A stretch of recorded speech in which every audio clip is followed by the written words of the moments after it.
I will call the remote hearing of the Environment and Natural Resources Finance and Policy Committee to order. Today is March 16th, 2021. This meeting is held in accordance with Rule 10.01, which was passed and allows for remote hearings. All remote hearings are recorded and live streamed by House Public Information. The clerk will take attendance by roll. Chair Hansen is present. Wozlowick, Amy. Wozlowick, present. Heinzelman, Josh. Present. Acom, Patty. Present. Ackland, Susan. Present. Backer, Jeff. Beckerfin, Jamie. Present. Eklund, Rob. Present. Fisher, Peter. Fisher, present. Green, Steve. Igo, Spencer. Present. Jordan, Sydney. Present. Keeler, Heather. Present. Lee, Fu. Lee, present. Lippert, Todd. Present. Lewick, Dale. Lewick, present. Morrison, Kelly. Morrison, present. Nelson, Nathan. Nelson, present. Tice, Tama. Tice, present. And then to go back, Backer, Jeff. And Green, Steve. Quorum is present. Quorum is present. The next item on the agenda are the minutes for Friday, March 12th, 2021. Representative Fisher, have you looked over the minutes? Yes, Chair Hansen, I've looked over the minutes. I'd like to move approval of the minutes from March 12th, 2021 for approval. Representative Fisher moves the minutes for March 12th, 2021. All those in favor say aye. Aye. Aye. Opposed, nay. Ayes have it. Minutes are approved. Members, we have several bills today, and Vice Chair Wozlowick will be chairing much of the meeting as I have a bill up in another committee, but we're going to start this afternoon with Representative Richardson's House File 836, Metropolitan Landfill Contingency Action Trust account money. And we have allotted about 20 minutes for this. So Representative Richardson, welcome to the committee. Thank you, Mr. Chair. House File 836. Did you want to move? Yeah, let me move. I will move that House File 836 be laid over for possible inclusion in an omnibus bill. Representative Richardson, to your bill. Thank you, Mr. Chair. House File 836 would require the Commissioner of Management and Budget prior to the end of fiscal year 2022 to transfer $13,905,000 from the general fund to the Metropolitan Landfill Contingency account to restore the remediation fund to address money transferred from the account previously. The contingency fund was set up for emergency response for immediate threats at landfills and to pay the cost of long-term care at sites that have been closed properly for 3 decades. There are currently 7 landfills that remain eligible for the contingency account, including the Pine Bend landfill and the Burnsville landfill in Dakota County, both of which are open and currently operating, along with 4 closed demolition landfills and the Pig's Eye landfill. There are current concerns about the viability of the contingency fund. Projected revenues and forecasts point to the need for a significant increase in the fund to ensure remedial actions are able to be conducted without interruption, as expenses are projected to be more than the account balance within the next 3 fiscal years. This bill takes a step forward to restore funds transferred out of the account to address the short-term issues and concerns. Today, I have with me Dakota County Commissioner Slavic and Matt Massman to testify. We also have George Fisher, Director of Environmental Services with Dakota County, available for technical questions. Thank you. Commissioner Slavic, welcome, and state your name and who you're with for the record. All right. Good afternoon, Mr. Chair and members. My name is Mike Slavic. I am a Dakota County Commissioner, and as Representative Richardson had said, Dakota County is of the 7 landfills in the Minnesota Metropolitan Landfill Contingency Action Trust. 2 of them are in Dakota County, and they happen to be the only 2 that are currently active and contributing to this trust fund. That contributes about $800,000 with expenses of roughly $1.2 million So the interest earnings plus the revenue generated is what is covering the expenses right now for this fund. As was stated, between 2004 and 2015, roughly $22 million was transferred out of this fund to help other budget needs. Some of that was put back into the fund. However, just under $14 million is still remaining that was borrowed to the state general fund and not placed back into the landfill account. And what this bill is asking for is, and which we do support, is putting that money in so that it may help increase the interest bearings to be able to help for remediation of the 7 landfills in the metropolitan area that will ultimately be closed at some point. The last thing that I'll just say is, as we are all well aware, landfills are permanent. They are an environmental risk that never goes away, and to have the proceeds returned into this trust fund are very valuable to be able to help with offsetting some of the costs, which will cost more, to be able to make sure that the landfills are maintained and taken care of once they are closed. With that, I either am open for further questions, or I know there are other testifiers. Otherwise, thank you for your time. We'll go through the other testifiers first. Matt Mossman. Good afternoon, Mr. Chair and committee members. Matt Mossman, Executive Director of the Minnesota Intercounty Association, which includes 15 of Minnesota's larger and faster growing counties, including 4 in the suburban area and 11 greater Minnesota counties. Thank you, Chair Richardson, for carrying this legislation, and Chair Hansen for hearing the bill and for your past championship and support of the bill as well. Chair Richardson and Commissioner Slavic really captured the essence of the bill and its importance, and we've submitted a fact sheet for committee members as well. So I'll just touch on a few points really and be brief. You know, when this fund was created back in the early 80s, 1984, it really reflected the proactive foresight of policymakers, understanding that these closed landfills were going to pose a significant long-term public health and environmental risk that would eventually require substantial post-care costs to maintain and need that in perpetuity. And so what happened was a small amount of money, or a moderate amount of money, was put in with the intention that it would grow such that when the landfills started to need the money, as they do now, those funds would be available. And what happened along the way in difficult budget times of the state general fund budget, some of those monies were moved out with the intent that they be repaid, and that never happened for the Metropolitan Landfill Contingency Action Trust. So that was not an uncommon practice necessarily across the state budget, but certainly most of those have been restored, and a few of those are important, obviously, to do so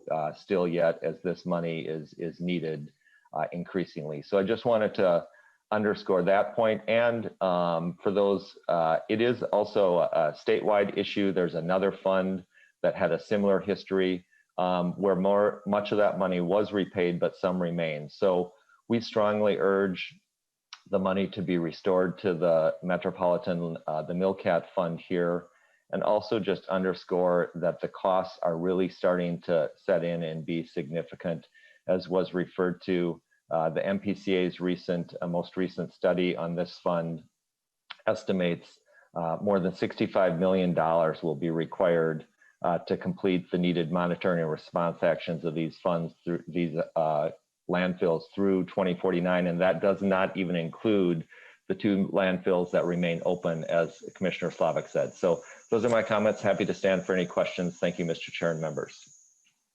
Thank you. Greta Gauthier, Minnesota Pollution Control Agency. Welcome. Thank you, Mr. Chairman and members. Thank you for the opportunity to testify on House File 836. The Metropolitan Landfill Contingency Action Trust, as you've heard, was created in 1984 by the legislature to provide funding for care and post-closure care at mixed municipal landfills in the 7-county metro. So as you've heard, there are 5 closed and 2 open landfills, 2 each in Hennepin and Ramsey counties and 3 in Dakota County.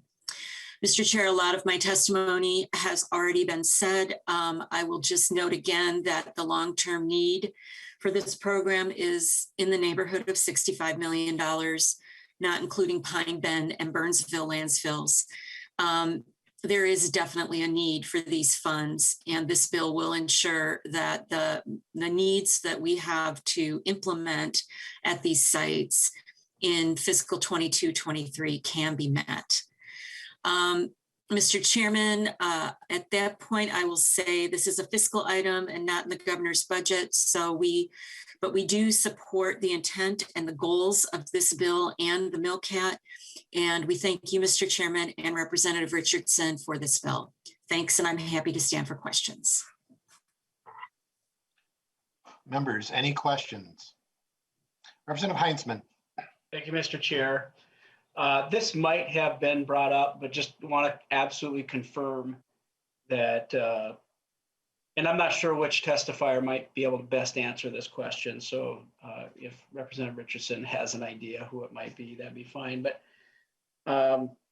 you know, so far of the money that was paid back, I'm trying to figure out where that came from. Did it come from the general fund?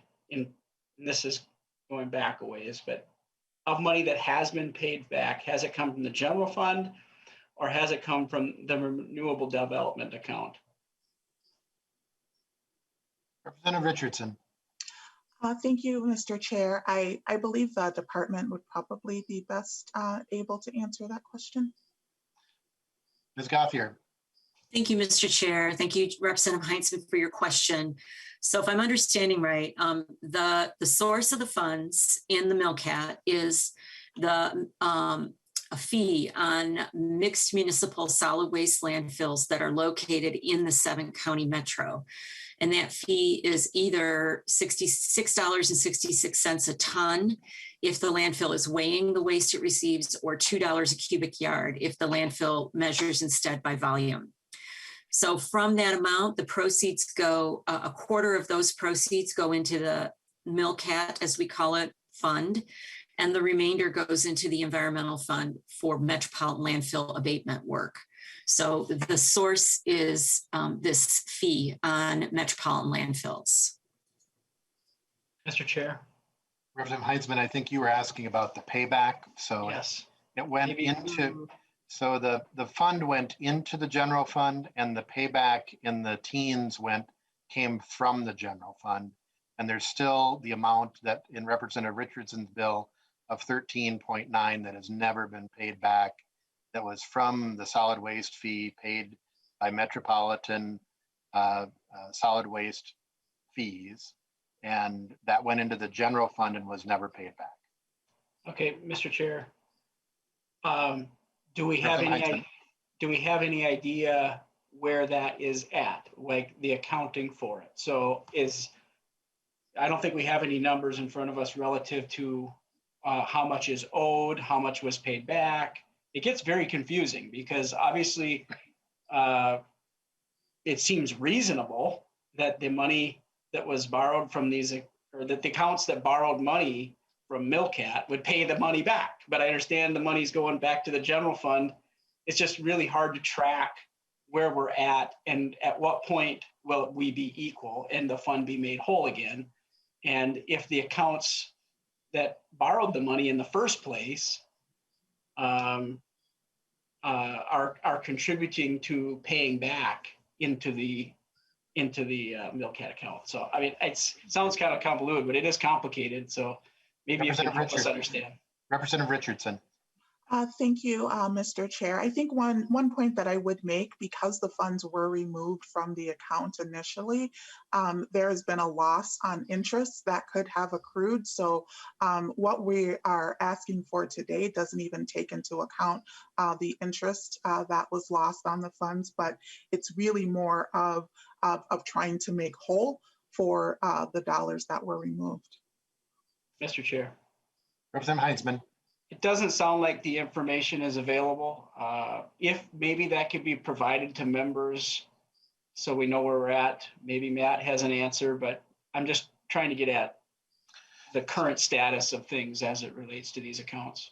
Representative Heinzman, there's a 40-page report that's posted on the website that the PCA did as part of the 2019 budget deal that provides it in excruciating detail. $13+ million was taken to balanced the budget in the early 2000s and never paid back from the general fund. And that report is available for the public to look at as well. Mr. Chair, Representative Heinzman. I appreciate your referencing the materials. It's just still somewhat convoluted, and that's why I asked the question. Any other questions? Representative Richardson, any closing remarks? Thank you, Mr. Chair, for the opportunity to present. And I'd also like to thank testifiers as well, Commissioner Slavic, and also Mr. Masin for testifying as well, and just would ask for support. Thank you for the opportunity. Thank you, Representative Richardson. I will renew my motion that House File 836 be laid over for possible inclusion in an omnibus bill. The bill is laid over. Next up, House File 988, Representative Marquart, Red River Mediation Agreement implementation funding provided and money appropriated. We anticipate this going till about 1:35, and after that, Vice Chair Wozlawik will take over the chair. I will move that House File 988 be laid over for possible inclusion in an omnibus bill. Representative Marquart, to your bill. So, well, thank you very much, Mr. Chair and members, or Madam Chair now, I guess. House File 988 would provide an appropriation on this Red River Basin mediation agreement that was done back in 1998, and it would be an appropriation of $264,000 in each of the next 2 years, and usually would match up to like 50% costs of implementation and so forth.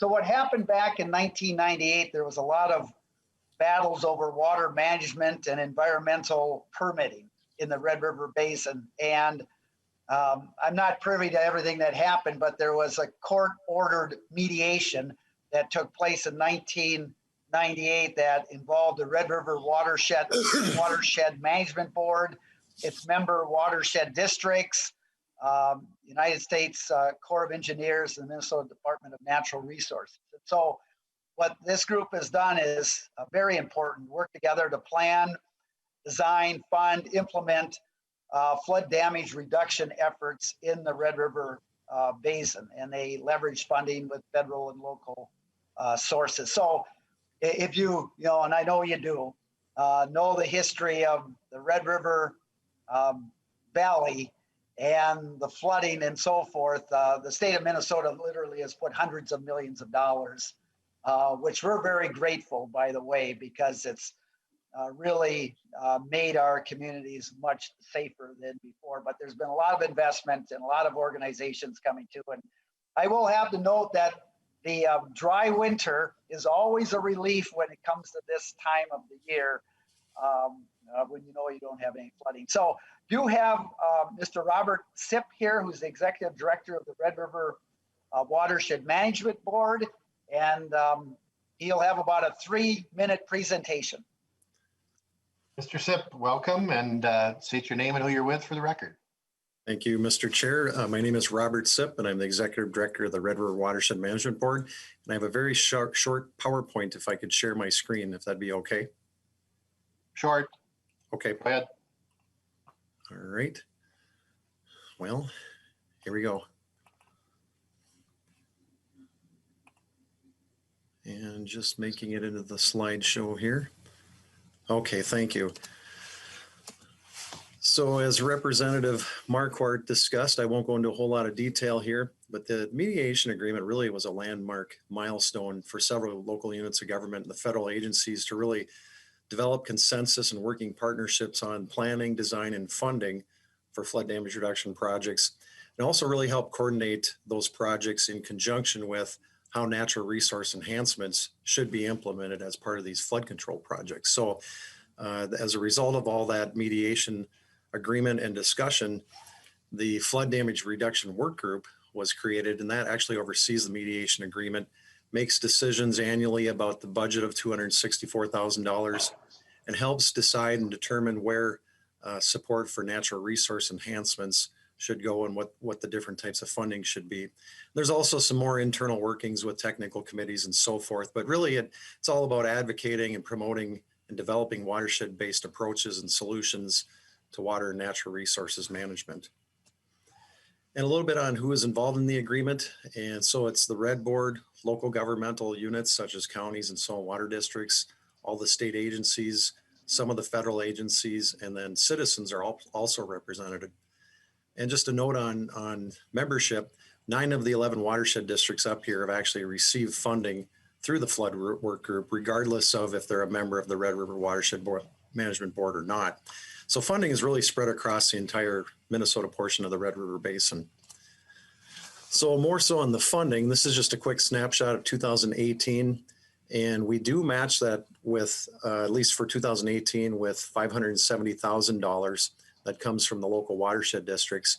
And a good portion of that funding in 2018, about 65% was for project team support and project acceleration grants. And then you can see that we do some water quality monitoring as well. And so about 32% was used for that activity in 2018. And just real quickly, 2019, real similar, about $502,000 in match and about 50 to 60% going towards project team support, project acceleration grants, and just a slight uptick in the water quality monitoring. So real similar how we spend that funding from year to year. I wanted to mention too, the Red Board is actually the fiscal agent for the flood damage reduction work group. So we're real involved from that standpoint. And then just looking at how do we incorporate NREs into these flood projects? Things like water quality, wetlands, different types of habitat and recreation can be included in these projects, and they are included. And just a quick snapshot on the left there of the North Ottawa flood project in the Boise-Sioux Watershed District on the southern end of the valley.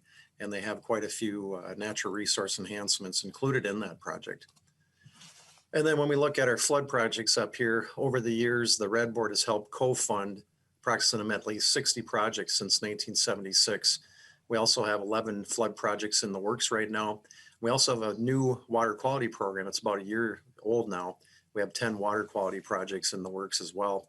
And then just several other projects in various phases of planning, design, and construction. And that's just one of the flood projects that's just north of Crookston within the Red Lake Watershed District.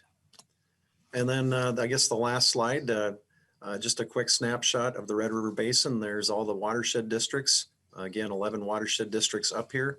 The color-coded districts are members of the Red Board. And then you'll see that large area of the Otter Tail watershed that is not an organized watershed district. And then there's 21 counties that are up here. So thank you. Really appreciate the time, and I'm available for questions. Thank you. Thank you. Teresa Abengaya, Region Director 1, Minnesota Department of Natural Resources. Thank you, Chairman. And thank you, Representative Marquart, for introducing this. My name is Teresa Ebengay. I am the Northwest Regional Director for the Department of Natural Resources. Again, thank you so much for introducing this bill. The 1998 mediation agreement is a very important mediation agreement for all the flood damage reduction work group or flood damage reduction projects across the Red River Valley. As the co-chair of the flood damage reduction work group, this funding is definitely needed. And again, most, if not all of it, goes directly to project teams within the watershed districts for these projects. This past year, the Flood Damage Reduction Work Group has worked really hard on updating the 1998 mediation agreement, and it has created an addendum. We also have a recommitment by all of the state agencies and by the Red River Watershed Management Board to continue to work cooperatively on all of these flood damage reduction projects within the basin. So again, thank you, and thank you for your time. Thank you. Questions? Representative Backer. Yes, Chair, thank you. This question is for Mr. Sip. Representative Green could not be on the call, but one of the things Representative Green and including myself too is wondering, right now it looks like the board is holding on or have in their account roughly $24 million. and I'm not looking for specifics like $1.5 million is for this, but what's the intent of those $24 million that the Red Board is holding on? What's the intent of the use of those funds there, Mr. Sip? Thank you. Mr. Sip or Representative Marquart? Mr. Chair. Sip. Okay, thank you, Mr. Chair and Representative Backer. Yes, we do have those funds in our holdings, and those funds are for flood damage reduction projects, and those funds are all committed. We actually do have funding agreements for all of those projects that I mentioned, those 11 flood damage reduction projects, and then also the 10 water quality projects that we have in the works at this point. So that funding is committed for all those projects. Representative Backer. So you're saying that the $24 million, those $24 million are committed for flood mitigation projects over the course of the next year or 2 years there, Mr. Sip? Mr. Sip. Yes, Chair Hansen, Representative Backer. So the projects, as you know, do take some time to build and construct. And just as an example for this year, we have a large project that we will be paying out on up in the Red Lake Watershed District. And so we'll have about $6 million going out the door on a project like that. We have some other smaller projects we'll be paying out. So we're looking at probably paying out $8 to $10 million this year on projects alone. And then the other remainder of the projects and the funds will be in the coming likely 1 to 5 years. Very good. Thank you. Thank you. Representative Backer. Yeah, thank you, Chair and Mr. Sip. Thank you. You're welcome.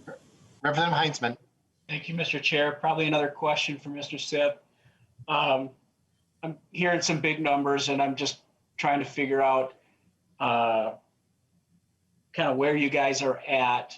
And I'm not sure if a brief overview in terms of your budget is in order, but I am curious, in addition to how money is being spent there, you know, we're sitting on, I think you just mentioned $24 million. How much, I mean, there's a lot of need around the state. So I'm just wondering, what are you guys sitting on in terms of a current balance total? Can you really demonstrate the need right now, considering, you know, so many other expenses that the state is looking at funding? Mr. Sip. Yes, Chair Hansen and Representative. So yes, we do have approximately, it's just under 24 million total. And again, the funds that we're looking for today is for, excuse me, it's for the mediation agreement, excuse me, and for the flood damage reduction work group. So we're the fiscal agent for that group. But nonetheless, we do have, like I said, we do have that funding available for our flood projects and our water quality projects. We do have, again, several funding commitments in place that the board is obligated to fund. We have several projects, again, that we're going to be funding this year alone. And so that balance will be drawn down extensively in 2021 that we're anticipating. Mr. Chair. Representative Heinzman. This might be a question for the bill author, but Mr. Sip, of course, is obviously clear on how things are being done at the Red River. But if this didn't get funded, what would be the impact? Mr. Sip, and I did see Representative Marquart. It looked like he was ready to hop in on anything there, but I'll go with Representative Sip, or Mr. Sip, and then Representative Marquart. Thank you, Mr. Chair. So the impact would be that the funding would not be available for the local project teams to do the work that they need to do to develop these projects. And part of the project or the funding for the flood work group is for project acceleration grants. And some of those funds really help projects move from one phase to the next. That funding would not be available. And earlier I showed a couple pie charts in the presentation. The monitoring would likely not be able to occur. Now, again, that's not a real large part of the overall budget each year, but so there would definitely be an impact to the local project teams and the local watershed districts to get projects moving and to develop projects and to really get them through all the phases of design, engineering, and permitting, and so on and so forth. Representative Heinzman. Thank you, Mr. Chair. I appreciate the answer, while at the same time, we're hearing bill after bill after bill this session. There's obviously a lot of need. And some of those presentations include some very specific detail as to what will be accomplished, and project acceleration and monitoring. I don't know what that is necessarily, and I know we are limited time, so I don't mean to pick. I just know that there's still some questions that a lot of folks probably would have. So I'll hang it up there. Thank you, Mr. Chair. Thank you. I don't see any other questions. Representative Marquart, any closing comments? Well, thank you so much. And I initially thought you had turned the chair over to Representative Wozlowick. That's why I was a little bit confused early, but thank you, Mr. Chair. So this is really important. I mean, you go back to 1997 when Breckenridge was completely flooded, Ada flooded, Grand Forks, East Grand Forks. I mean, and it's been literally hundreds of millions of dollars since then along the Red River. And the coordination that this Red River Watershed Management Board does in coordinating these projects and leveraging these dollars and so forth is vitally important to not only continuing those projects in the Red River Valley, but completing a lot of them. And every time they do a project, we get a little safer, and the community gets stronger and better. So appreciate members listening to this bill, and appreciate your support. I will renew my motion that House File 988 be laid over for possible inclusion in an omnibus bill. The bill is laid over. Vice Chair Wozlowick, ready to take? Thank you very much. Thank you. Yep, I will take the virtual gavel here. Next on our agenda is House File 1233, Explore Minnesota Tourism Funding Provided and Money Appropriated. I will move that House File 1233 be laid over for possible inclusion in an omnibus bill. Welcome Representative Christensen to the committee, and tell us about your bill. Thank you, Madam Chair. I believe there's an amendment to move. There is an amendment. Let's do the walkthrough of the bill first, and then we'll take that amendment up after. Okay, great. Thank you. So members, one thing we can all agree on is that the tourism industry has suffered significant hits during the COVID-19 pandemic. In fact, the tourism and hospitality industry has been the hardest hit sector in Minnesota's economy.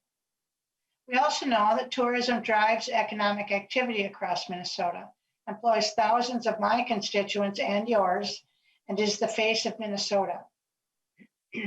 Information from Explore Minnesota shows that travel spending in Minnesota decreased by $7.1 billion with a B dollars in 2020.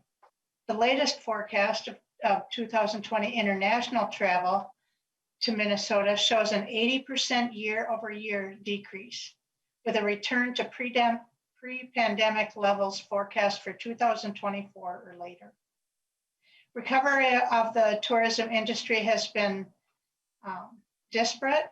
While some areas of the state saw an uptick of visitors over the summer, the timeline for full recovery of the industry is unknown and likely will take several years. Many areas are still in a deep economic depression and struggling to recover. In the February forecast, MNB reported Minnesota's leisure and hospitality sector lost 123,400 jobs from February to December, resulting in a 44% drop in employment. Job losses in the leisure and hospitality sector disproportionately impact low-income workers, women, and people of color. It's so important that we get the tourism and hospitality industry back to pre-pandemic levels and get people back to work. So I'm excited to present House File 1233 today. The bill will provide grants in 4 key areas: tourism recovery, meetings and conventions, events assistance, and business cooperative marketing. Each of these grants are one-time appropriations, which will benefit key sectors of the tourism and hospitality industry. 100% of these dollars will directly aid Minnesota's tourism industry.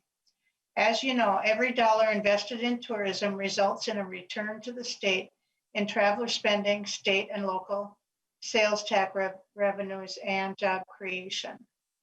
House File 1233 will provide the needed catalyst to restart the economic engine of tourism and bring hospitality employees back to work.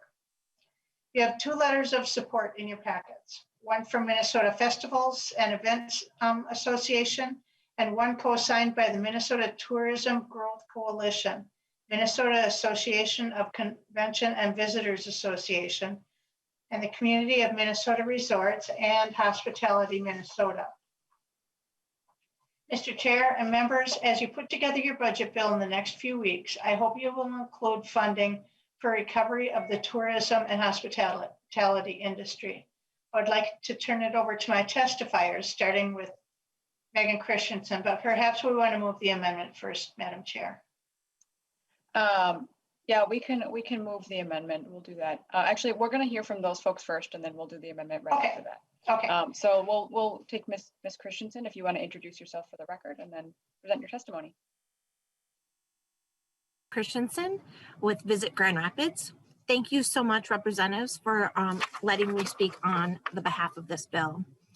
Greater Minnesota encompasses small to medium-sized destination marketing organizations, or otherwise known as convention visitor bureaus. We represent diverse Minnesota destinations from 1,000 Grand Lakes to prairie lands and everything in between. We are primarily small communities with populations in size of a couple thousand to tens of thousands. We market and promote our regions to attract visitors to our specific locations within Minnesota. Tourism is tens of thousands of dollars to our local economies.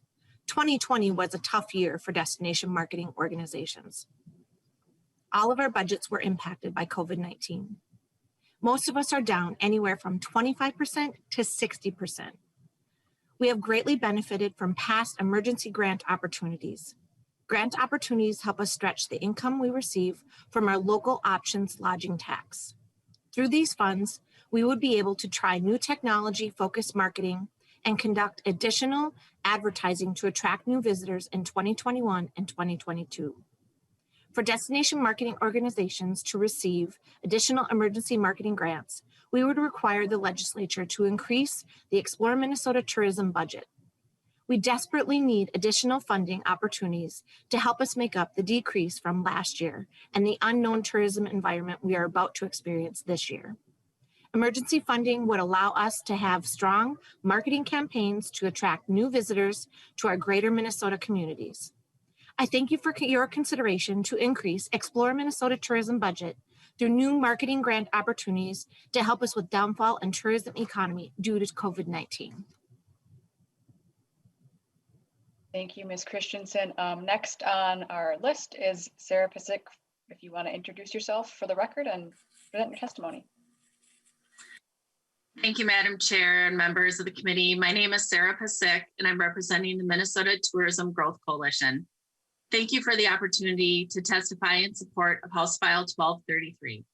As Representative Christensen mentioned, you have a letter of support in your packet signed by a coalition of tourism organizations, all supporting this bill. I will be speaking specifically about the funding request for the Medians and Conventions Grants Program and the Events Assistance Grant Program. Medians, conventions, events, and festivals are key drivers of Minnesota's tourism economy and hotel stays. During the pandemic, hotel occupancy in Minnesota hit historic lows.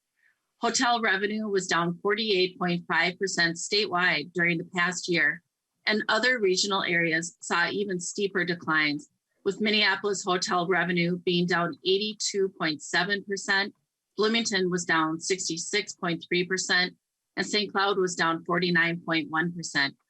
The impact is much greater than just lodging. It reaches into convention centers, meeting venues, and businesses across communities that support this industry. Meetings and conventions bring a significant amount of revenue to the state and local community.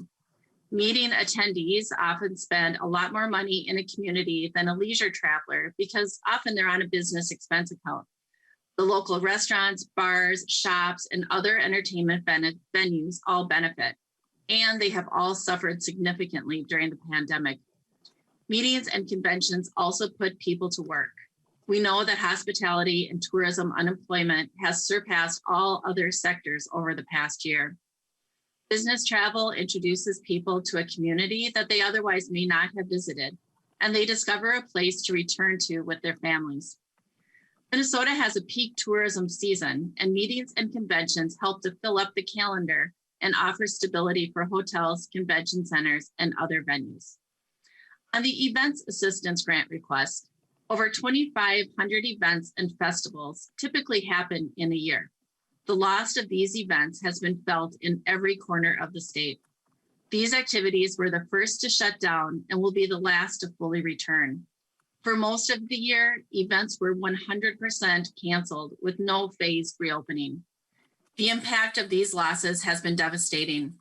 In your packet, you have a letter from the Minnesota Festivals and Events Association. Please take a look at that letter. It lists the many ancillary organizations and companies that make events happen and depend on events to survive. Among these businesses are tent and portable structure services, staging, recycling, security, catering, temporary restrooms, and more. During the past year, many of these industries have had a 50 to 100% income loss. Madam Chair and members, thank you again for the opportunity to testify today. As Representative Christensen stated earlier, 100% of these one-time appropriation requests will go directly to grantees. No dollars will be used for administrative expenses. Thank you for supporting and considering this request, and thank you for your past support of tourism. Thank you for your testimony. Next up, we have Mike Schweiders. If you want to introduce yourself for the record and then present your testimony. Yes, thank you. My name is Mike Schweiders. I'm from Boyd Lodge up in Cross Lake, Minnesota, and I represent the Community of Minnesota Resorts. Community of Minnesota Resorts is a resort-based organization that represents approximately 180 resorts in the state of Minnesota, most of which are less than 10 cabins. And I'd like to speak about the Business Cooperative Marketing Program and how it affects them. Many of these are mom and pop, all of these are mom and pop type resorts that their budgets for marketing are not thousands of dollars, but literally hundreds. And some of these programs that are available through the cooperative program, through the MT, for example, they can advertise in the Iowa Sportsman for as little as $285. They can get an ad placement there. Without that program, there's that same ad costs them over $1,000, and they're able to reach out to markets that they would never be able to touch as well. And some of our members don't even have marketing budgets, and the Community of Minnesota Resorts is really their sole source. Since I've been on the board since 2010, we have utilized their cooperative grant program every year. We've done things such as web development, print ads, spot television programs that we've been able to advertise in prime markets, online banner ads. And without that program, the cost is too prohibitive that we would be unable to do any of those. We have utilized all the different programs that the Explore Minnesota Tourism has provided, and they've been just an absolute wonderful partner to work with. And quite honestly, as we said, it's not just the resorts that benefit from that, but it's the local bait shops, the ice cream shop in town. It's the restaurants that are really struggling in our area where I personally am located. This brings people into the communities that will spend money here, and the return, as Representative Christensen said earlier, is $8, $9, $10 to one that's spent that we get back. So it is vitally important to our members and also those in our communities as well. We'll fully understand budgets are extremely tight, and we really appreciate your support on this because it does make a difference. We look at it as it's not an expense. It actually is an investment that does offer a return down the road. So again, I appreciate the opportunity to speak here today, and thank you again for the time.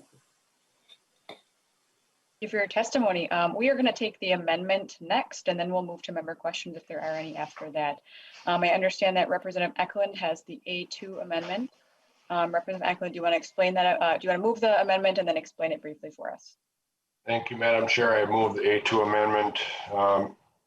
Madam Chair, members, the A2 amendment is to appropriate from the general fund $250,000 to Explore Minnesota for a grant to the Grand Portage Band up in Grand Portage, Minnesota.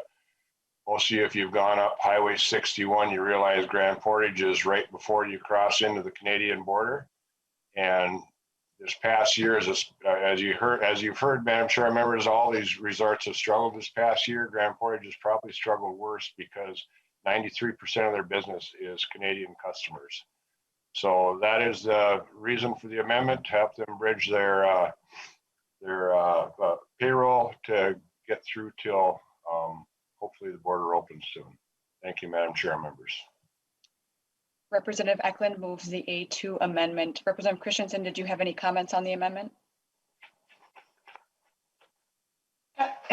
Thank you, Representative Eklund. Yeah, this is a good amendment. I accept it, and I thank him for recognizing the unique need that they do have up there. You know, the fact that they're on an international border and that we have closed borders has had a tremendous impact on the area. So I thank Rep. Eklund for bringing the amendment forward. All right, we'll take a vote on the amendment. All those in favor of adopting the A2 amendment, please say aye. Aye. Aye. All those opposed? The amendment is adopted. With the bill as amended, we will take member questions if there are any. Representative Heinzman. Thank you, Madam Chair. I'm wondering if anyone from Explore Minnesota Tourism is here today. Representative Sarah Passett could answer questions, I believe, for you. Madam Chair. Representative Heinzman, go ahead with your question and we'll see if one of the folks who's here can answer it. Yeah, thank you, Madam Chair. I doubt that anyone can answer this one specifically. I think that most of what we see coming from Explore Minnesota Tourism is really good. And as Mike and others mentioned, we see a return on that investment, and it's something that we can track and is significant. And I think really helps to justify the expense promoting Minnesota. I do have a question for the bill author, though, as it relates to the spending that occurred in the 2020 cycle. And I'm trying to figure out if there was money saved.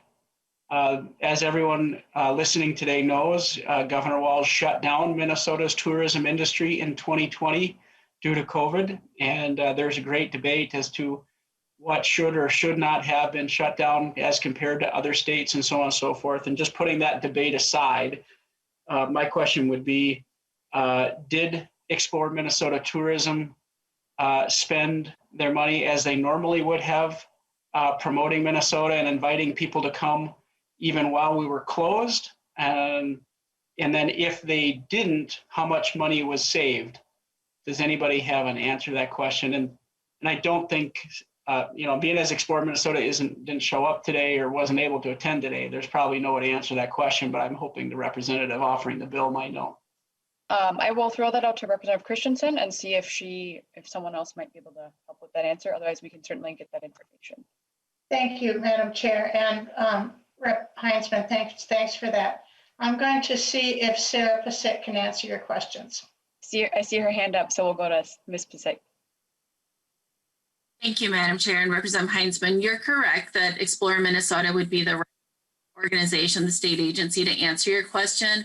But I do know that as they were doing less marketing to drive tourists to Minnesota, they did redirect some of their funds into a crisis grant program during 2020. And so they made some crisis grants available to organizations during the past year that they found within their existing budget, their past biennium's budget. And I'll pass, I'm sure they're watching, we can pass along their question to you to get back to you with, and the committee with specifics on how they used their budget over the past year. Madam Chair. Representative Heinzman. Thank you, Madam Chair. Is there any reason why, and this is a question for Representative Christensen, is there a reason why Explore Minnesota couldn't come in today to help answer some of these questions? Representative Christensen, I don't know if you can answer that question. Thank you, Madam Chair. No, there's not a specific reason. I guess I thought that we had a good coalition here to talk about the benefits of the program. So, but I'm certainly willing to get you whatever information you need, and the committee, the rest of the committee. Madam Chair. Representative Heinzman. No, Representative Christensen is absolutely right. There is no question about it. A coalition supporting Explore Minnesota tourism. I'm co-author on the bill. I completely agree that there's support for this bill. I do think, though, that Explore Minnesota should definitely be here today to explain where things have landed as going through the last 12 months has obviously impacted tourism around the state. And, you know, it kind of leaves a question mark in my mind. And that's why I'm asking the question, and I'm fairly disappointed. They've been here previously, if my recollection serves, and you know, it's just a disappointment that they're not here to visit with us directly. So thank you for offering the bill, Representative Christensen. I appreciate that, and I guess we'll have opportunity to ask questions again later at another time. All right, Representative Becker-Finn.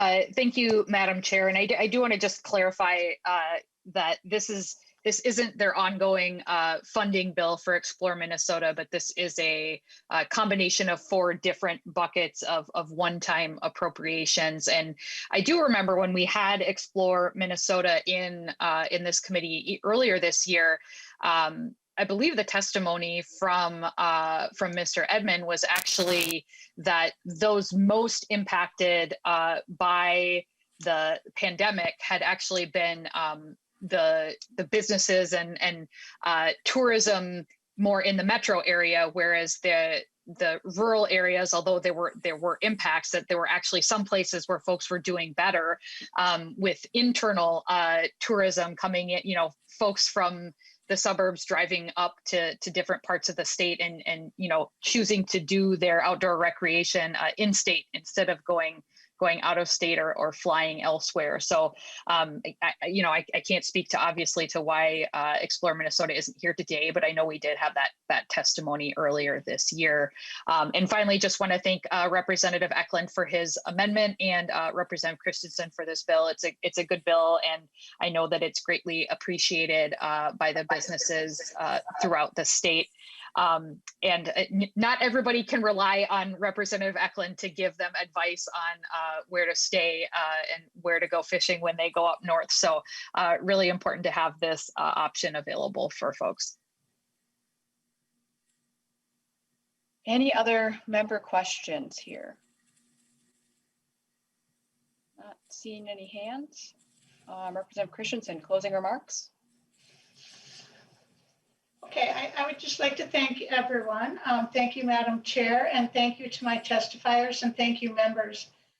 This is a good bill. You know, our hospitality industry has suffered, and you know, I'm proud to carry the bill and to help them out any way that we can. So thanks so much. I will renew my motion that House File 1233 as amended be laid over for possible inclusion in an omnibus bill. The bill is laid over. Next on the agenda, we have House File 1799, Lower Minnesota River Watershed District funding provided and money appropriated. I will move that House File 1799 be laid over for possible inclusion in an omnibus bill. And Representative Masin, welcome to the committee. Looking for. There she is. Hello. Masin, welcome to the committee. Please present your bill.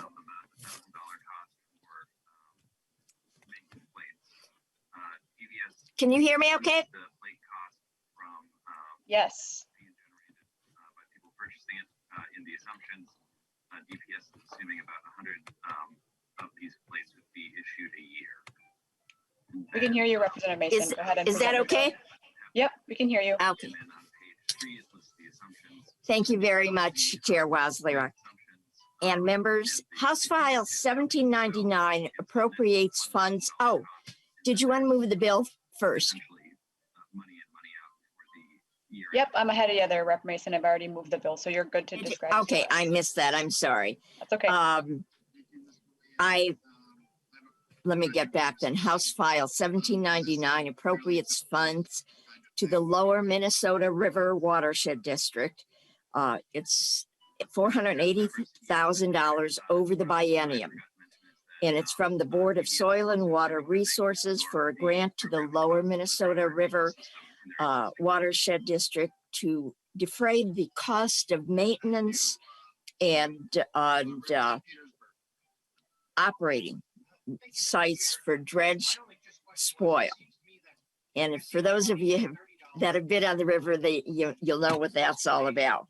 To sustain the state, national, and international commercial and recreational navigation on the lower Minnesota River. I also wanted to say this is basically an incredible treasure, both as far as economic and recreational uses. For recreation, there's fishing, there's boating, and there's also the floodplain, which provides over 20,000 acres of regional parks and open spaces, including the Minnesota Valley National Refuge. And for the economy, Representative Masin, I just want to, we were getting some background noise. I don't know if you have the radio on. Can you just? Okay, let me put that off. Any questions?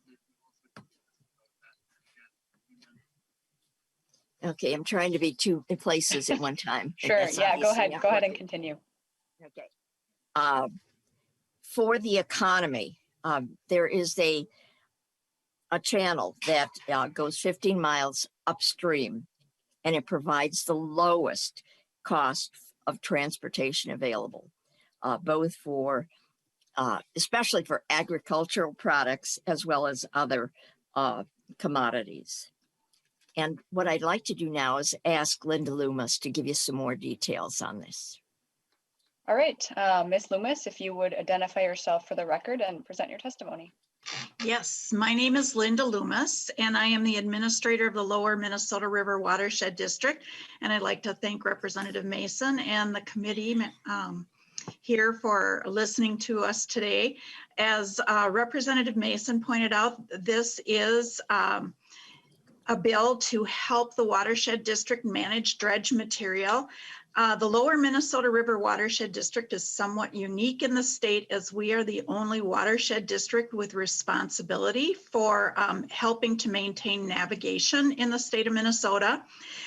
We are the local sponsor with the Corps of Engineers to keep the navigation channel open on the Minnesota River up to the city of Savage, where we serve grain terminals and aggregate industries and fertilizer industries. So it's very important to the state in that the majority of the agricultural products grown in the Minnesota River Basin leave the state for international markets through the ports of Savage.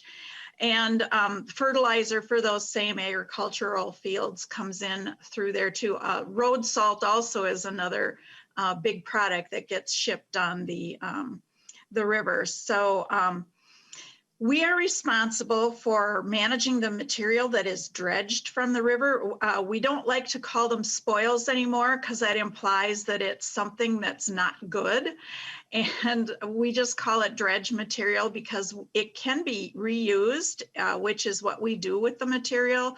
Once it's dredged from the main channel, we let it dry out on a site that we own in the city of Savage, right on the river, where the material is placed after being dredged. It dries out, and then we find an end use for it, either as construction fill or recently some of the material's been taken to agricultural lands and placed on there. We also work with the private terminal owners in Savage that have to maintain their barge slips, which continually are filling up with sediment. And in order to load the barges to full depth, they have to dredge the material out of their barge slips, and they place it on our dredge site to let it dry there too before going out to its final resting place. We continue to see increasing amounts of sediment, both from the main channel and also from the private dredge barge slips.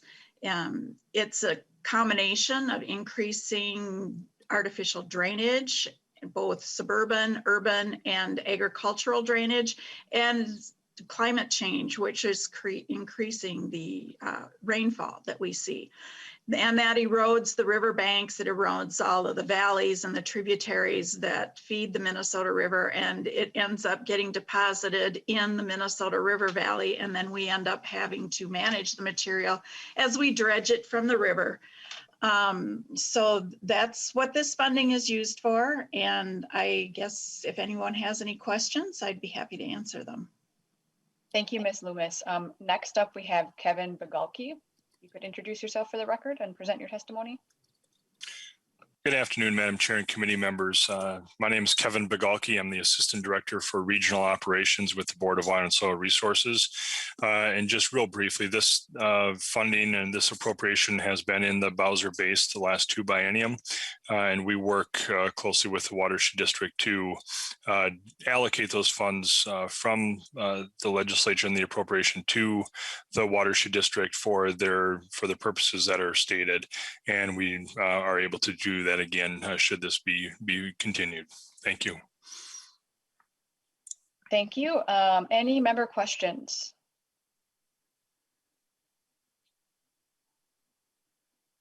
Representative Heinzman. Yeah, I think that the testimony that we just heard mentioned that the causations that are cited include a number of different categories. I'm wondering if when we are talking about agriculture and climate and city, and as you're breaking that down, do we have a ballpark idea how much each of those categories contributes to the additional sediment that we're seeing? I will see if Ms. Loomis can maybe help us. I know she had brought up that in her testimony, Ms. Loomis or someone else. Yes, Representative Heinzman, I don't have the exact numbers. I do know that from some monitoring that we've done with the Corps of Engineers and the U.S. Geological Survey, we're finding that there is about 1 million tons of sediment that ends up being deposited in the Minnesota River Valley between the city of Jordan and its confluence with the Mississippi River. And most of that, they measure the sediment in Jordan and they measure it at Fort Snelling, and they find out that there's about 1 million tons of sediment less by the time it reaches the Mississippi River. And it's so that all is coming from outside of the metro area, basically, because Jordan is pretty much the beginning, kind of the demarcation between the urban and the rural sections of the Minnesota River. We did do some work with the Freshwater Society that found that the Minnesota River, basically upstream of Jordan, they're losing about 80 acres of land a year. And most of that is because of agricultural drainage and the increase in the rainfall that, the two of them combined just tend to erode the rivers faster. Plus the fact that it happens during rainfalls. So you get that flushing event. If it was a more even flow that happened all year, there would probably be some kind of equilibrium established, but as it is right now, those peak flows and flashy events is what's creating a lot of the erosion. So as far as the exact number, I don't know that I can give that to you, but that's some of the information that we've looked at. Representative Heinzman. Thank you, Madam Chair. It'd be, I think, prudent to do some more work trying to figure out what the actual sources are. It's anecdotal, it sounds like at the moment. It'd be great if we could have some more data to really confirm and get at what's driving erosion that's producing these sediments. And I'm not going to pretend sitting here in my office that I know what that research would look like, but I'm sure there's a hydrologist somewhere, some folks in a University of Minnesota office that could likely put together something if it hasn't already been done, especially as it relates maybe to some specific problem areas like what we're seeing here. And I hope that the discussion of dredging continues to be a more positive work, because dredging can be a very good tool to help restore lost recreational value, and also it's important to Minnesota's economy. So, that's that shouldn't be something. I think that as we were discussing it earlier, it sounded like there might be some controversy there, but it shouldn't be. And I'm glad that there are solutions to try to open up areas where we've lost those values. Thank you for allowing me the opportunity to ask the question. Ms. Loomis. Yes, thank you, Madam Chair. Representative Heinzman, there has been some work done in the Greater Blue Earth River Basin conducted by the University Water Resource Center and a group out of the University of Utah by Dr. Peter Wilcox. And I'd be very happy to share that information with you or to sit down with you one-on-one if you'd care to learn more about some of this. Madam Chair. Representative Heinzman. I'm actually aware of the research that you're mentioning. I was more interested in specifically learning about this area and if we have identified the sources. That's why I asked. All right, thank you, Ms. Loomis. Representative Fisher, you had your hand up. Did you still have a question?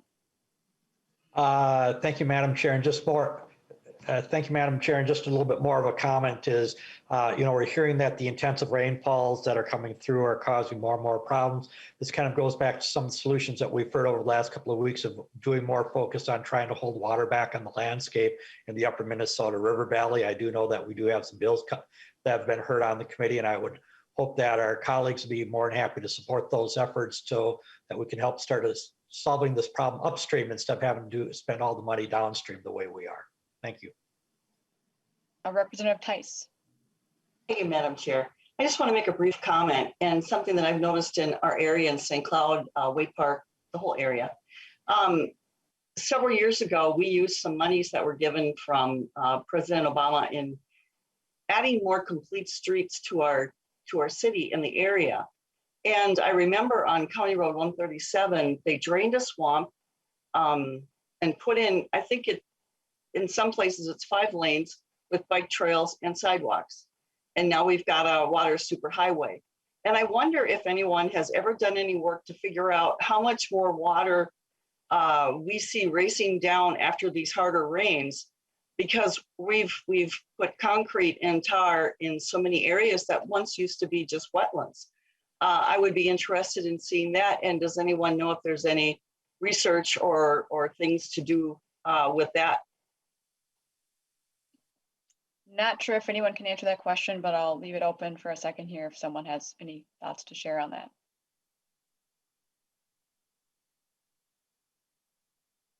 Don't see anyone jumping up with an answer here. Thank you, Madam Chair. I would just, if somebody knows any answer somewhere, it would be really nice to see what that is. Thank you, Representative Tice. I don't see any other member questions at this point. So Representative Masin, we'll let you have closing remarks to your bill here. Representative Masin, you'll have to unmute yourself. Thank you very much for the discussion. We obviously know that this stretch of the Minnesota River is incredibly important to us. And for those of you who haven't had a chance to take the ride down from the Port of Savage into St. Paul, it's an incredible sight to see. I mean, because basically on 13, we're looking at all kinds of busy stuff. And when you're along the river, there is so much greenery, et cetera, that we're probably not taking advantage of. But I did want to make one point. I remember this goes back a few years when we were trying to figure out some of the contamination of the river. What was found out is that virtually all of it comes from outside the watershed district.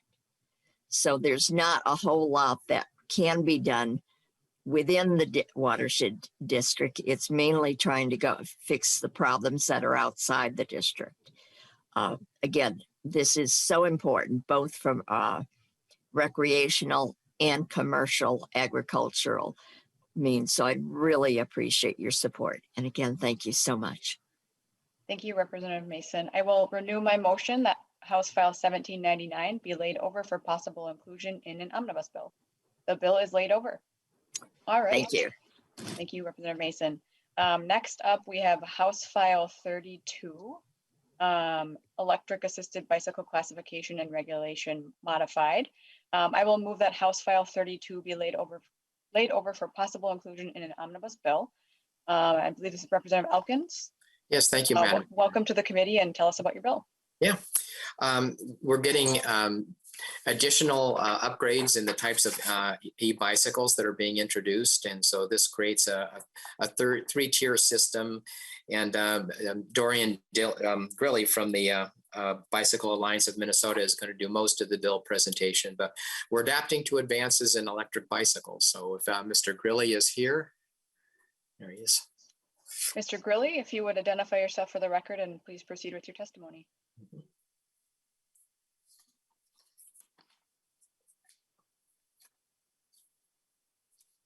Unmute myself. Chair Wozlowick, members of the committee, my name is Dorian Grilly. I'm the Executive Director of the Bicycle Alliance of Minnesota. A quick summary of House File 32 would be that Section 1 of the bill clarifies that e-bikes are not motorcycles or off-road vehicles or motor vehicles. Section 5 outlines the three-class system, with Class 1 being what is currently defined as an electric assisted bicycle, which operates with pedal assist up to 20 miles an hour. Class 2 bikes do not require pedal assist and can go up to 20 miles an hour. And Class 3 bikes require pedal assist and can go up to 28 miles an hour. They require a speedometer to be included on the bike. And Section 11 updates the riding rules and regulations related to this system and would allow the trail authorities to regulate Class 3 bikes since they go quite a bit faster.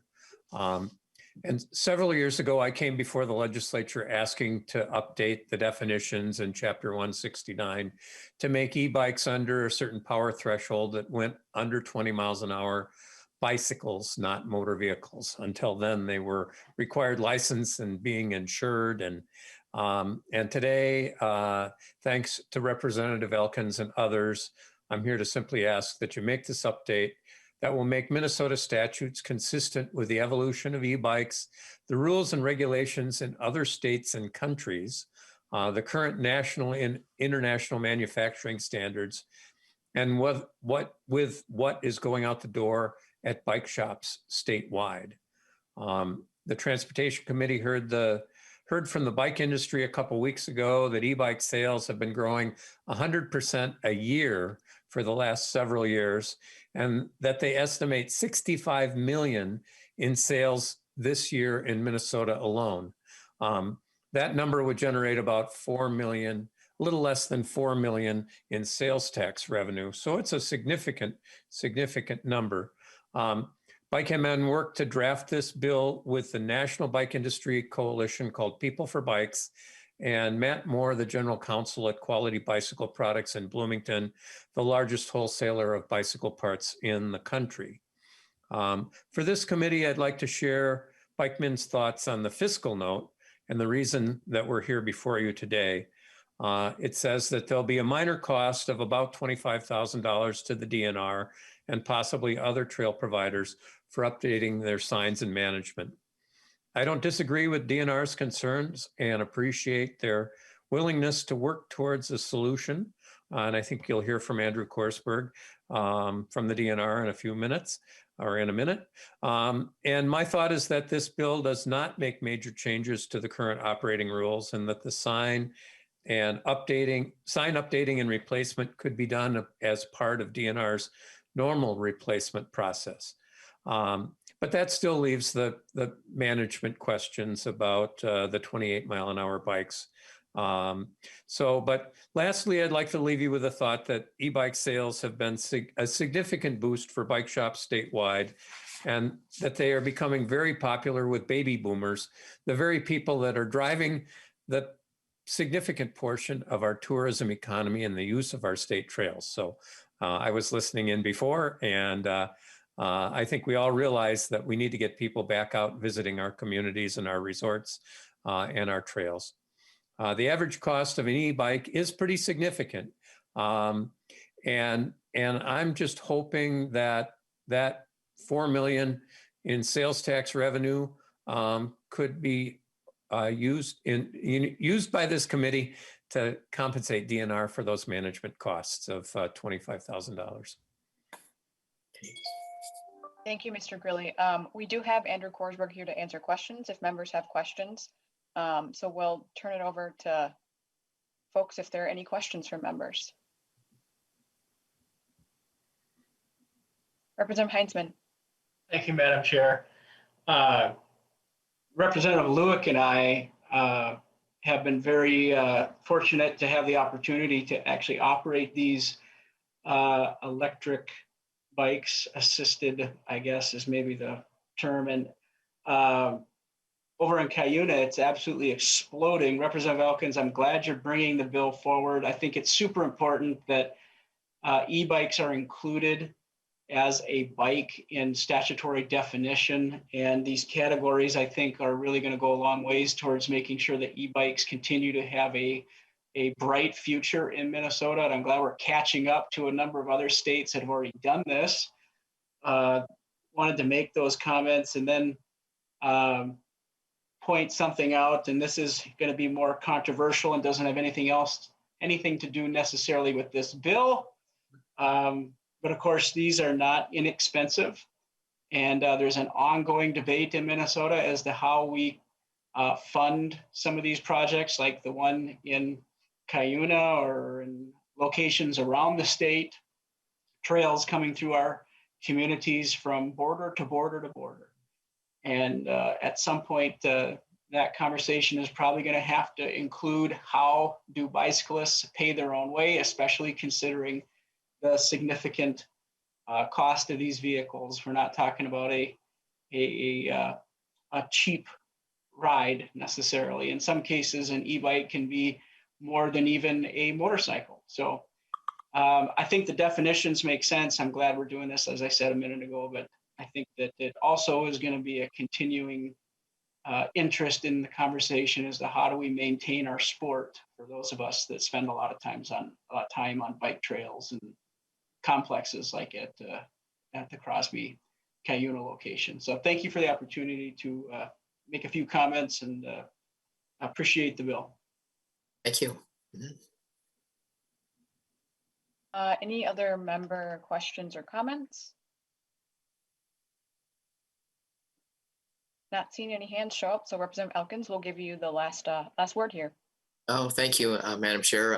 Thanks for your consideration today. The bill will be being laid over for the fiscal note, so we'll keep our fingers crossed. But this is an important bill. It's a safety issue. It's important that the proper signage be erected, the rules of the road for these vehicles be disseminated. So I urge you to vote. Well, actually, we won't be voting. We'll just be laying it over. So thank you very much.